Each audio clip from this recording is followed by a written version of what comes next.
أعوذ بالله من الشيطان الرجيم بسم الله الرحمن الرحيم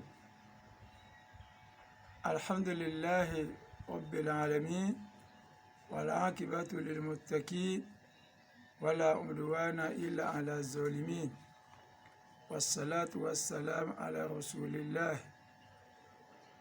Chers frères et sœurs, chers devanciers dans la foi, assalamu alaikum wa rahmatullahi wa barakatuh. Le thème du sermon de ce jour est intitulé La confiance en Allah subhanahu wa ta'ala. Louange à Allah, Seigneur de l'univers, celui qui est le suffisant pour toute personne qui se confie à lui. Pour cela, Allah subhanahu wa ta'ala nous dit dans le chapitre At-Talaq, chapitre 65, verset 3, où il dit وَمَنْ يَتَوَكَّلْ عَلَى اللَّهِ فَهُوَ حَسْبُهُ. Quiconque se confie à Allah, Allah le suffit. Et il dit encore dans le chapitre 3 Al-Imran, verset 159, où il dit فَإِذَا أَنْزَمْتَ فَتَوَكَّلْ عَلَى اللَّهِ إِنَّ اللَّهَ يُحِبُّ الْمُتَوَكِّلِينَ. Puis, une fois que tu t'es décidé, confie-toi donc à Allah. Allah aime en vérité ceux qui se confient à lui. Donc nous le louons, nous lui implorons secours, nous le prenons comme guide, nous recherchons refuge auprès de lui contre les méfaits de nos âmes et de nos mauvaises œuvres. Quiconque Allah guide, nul ne peut l'égarer, et quiconque Allah égare, nul ne peut le guider. Que la paix, la bénédiction, le salut d'Allah soit sur le noble prophète Mohammed sallallahu alayhi wa sallam, sur sa famille, sur ses compagnons et sur tous ceux qui emboîtent les pas de la Sunna jusqu'au jour du jugement dernier. Donc, chers frères et sœurs en islam, sachez que toute créature est celle d'Allah subhanahu wa ta'ala et toute décision appartient à lui. C'est pour cela qu'il dit encore dans le chapitre Yasin, chapitre 36, verset 82, où il dit Innama amruhu iza arada shay'an an yakula lahu kun fayakun. Quand il veut une chose, son commandement consiste à dire soit, et la chose se réalise automatiquement. Donc, le fait de placer notre confiance en Allah consiste à laisser toute notre existence dans la main d'Allah subhanahu wa ta'ala, le digne de louange, le très haut. Nous devons faire ceci du fait que nous se sentons faibles à des moments où des épreuves nous arrivent, où nous ne sommes plus en nous-mêmes, nous ne savons quoi faire, nous sommes déboussolés. En ce moment-là, nous devons faire recours à la confiance d'Allah subhanahu wa ta'ala. Et sachez que l'âme n'entre ou ne sort que par la volonté d'Allah subhanahu wa ta'ala. De même, nous nous confions à Allah afin qu'il parachève l'étendue de sa science et de sa force sur tout un chacun de nous. Donc, placer notre confiance en Allah, cela n'exclut pas le fait de travailler pour gagner notre vie. Et cela n'exclut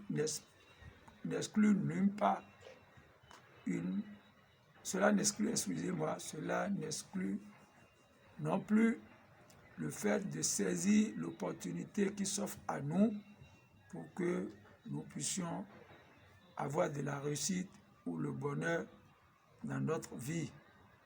Donc sachez que le travail, c'est une cause qui peut entraîner à la réussite ou au bonheur. Mais cela n'est pas forcément cette réussite ou ce bonheur dont nous cherchons. Donc, c'est un moyen pour y arriver. Donc, n'ayant pas l'intention qu'à travers le travail, on doit forcément avoir la réussite ou le bonheur.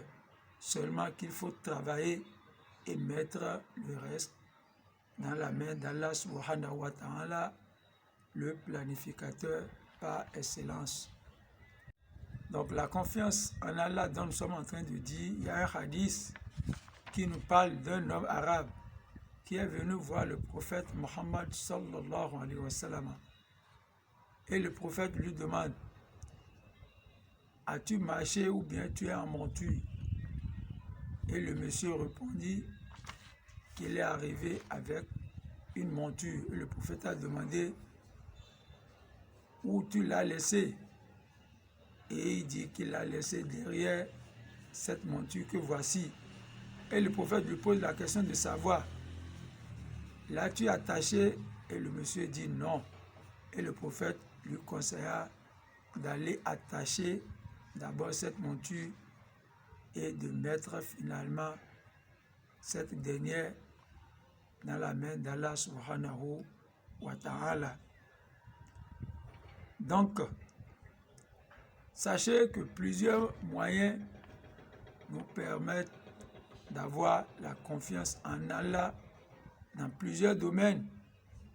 Si nous prenons le domaine de la richesse, sachez que nous devons nous confier à Allah et savoir que la richesse se donne à qui Allah subhanahu wa ta'ala veut.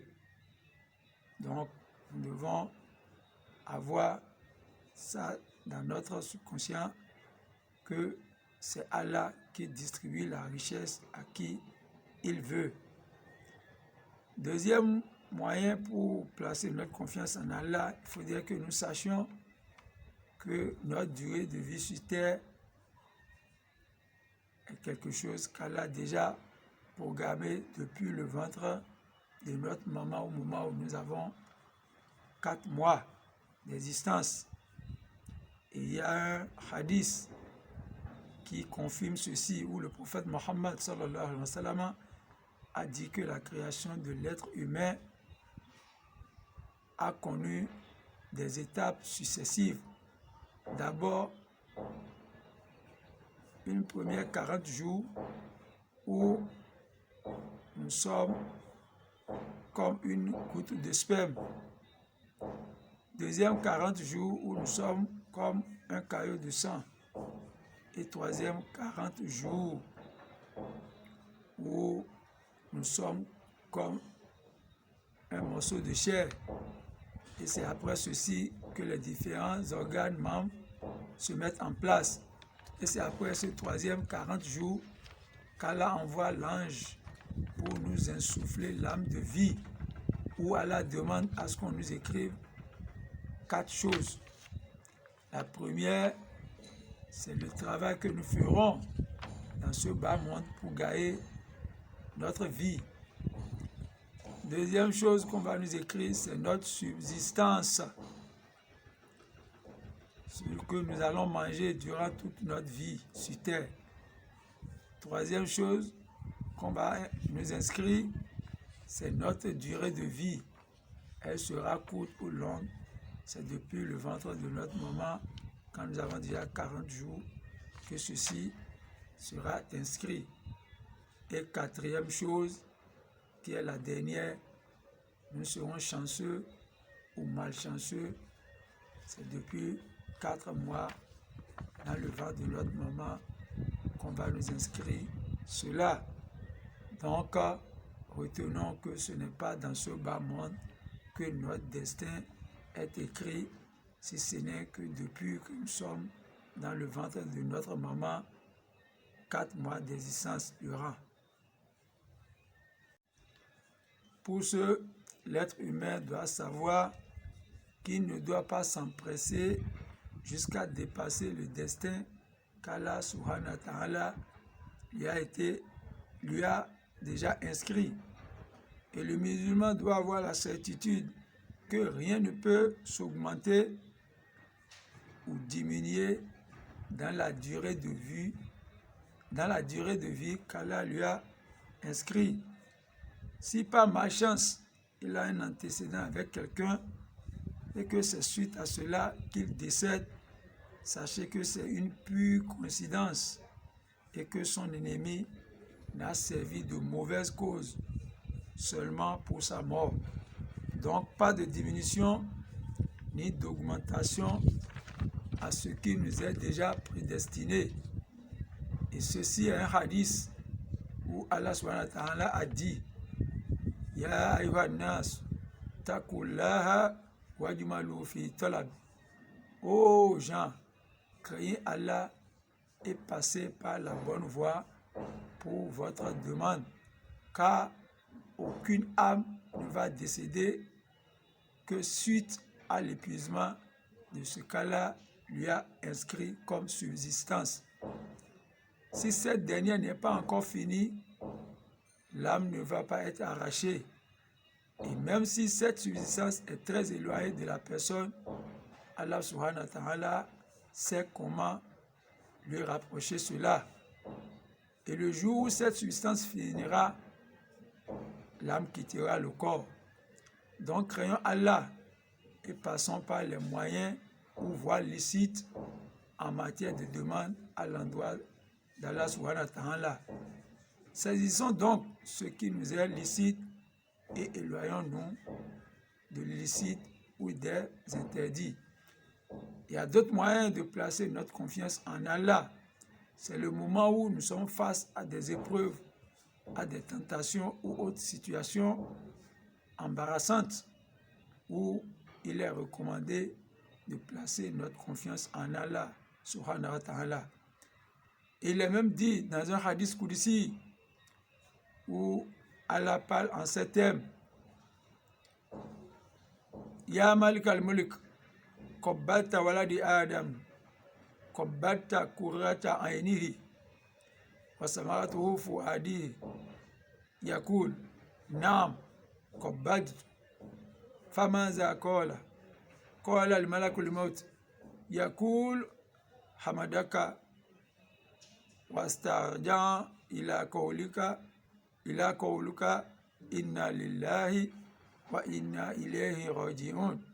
قال ابن له بيتا في الجنة وسموه بيت الحمد. Ô ange de la mort, tu as arraché l'âme de l'enfant de mon serviteur. Tu as arraché les fruits de ses yeux. Et l'ange de répondre, oui, je l'ai arraché. Et Allah redemande, et qu'est-ce qu'il a dit après avoir arraché l'âme de son enfant? L'ange répondit, il te remercie et s'est retourné à ta parole qui dit, certes, nous venons de toi et c'est vers toi que nous nous retournons. Allah dit donc, construis-lui une maison dans le paradis et dénommez cette maison la maison de ceux qui font louange à Allah. Voilà des exemples à suivre au lieu de raconter des choses qui mettront en colère Allah subhanahu wa ta'ala, comme Allah nous dit de se confier à lui. Donc, il faudrait que nous sachions raison garder au moment où nous sommes face à des situations et qu'on ne dise de n'importe quoi qui mettra en colère à Allah. Qu'on sache que nous tous, nous sommes dans la main d'Allah et qui, à n'importe comment, est habilité à faire ce qu'il veut, au moment où il veut, autant qu'il veut, à qui il veut. Donc, comme nous le disons, lorsque nous sommes face à des épreuves, que nous prenons garde de dire de n'importe quoi, comme nous avons l'habitude de dire, oh Allah, pourquoi c'est moi que ceci est arrivé? Oh, pour moi c'est fini. Et du moment où nous sommes en train de dire tout ceci, Allah envoie l'ange pour écouter tout ce que chacun de nous est en train de dire. Si c'est nous-mêmes, tout ce que nous sommes en train de dire sera enregistré. ou bien si c'est une personne qui est éprouvée ou bien qui est décédée, nous les membres de la famille, tout ce que nous serons en train de dire de bien ou de mal, cela va être inscrit. Et à chaque fois qu'on dit chaque chose, les anges vont dire Amen. Et si nous sommes en train de dire de mauvaises choses, en ce moment-là, tout sera inscrit et ce que nous sommes en train de dire là va se réaliser sur nous. Voilà pourquoi on nous demande de faire attention pour ne raconter de n'importe quoi au moment où nous sommes éprouvés, qu'on sache quoi dire en ce moment, qu'on ait le courage de pouvoir affronter les difficultés à chaque fois que cela s'installe. Et qu'on sache que l'être qui a éprouvé, Allah lui réserve une surprise très agréable au moment où il est patient et il fait confiance en Allah, que certes c'est Allah qui a le pouvoir de faire ce qu'il veut, à qui il veut, au moment où il veut.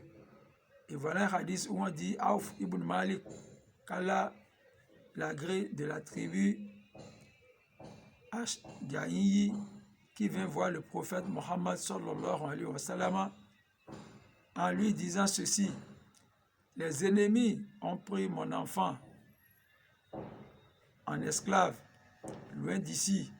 Et le prophète Mohammed sallallahu alayhi wa sallam de lui conseiller de commencer par faire cette parole de façon abondante.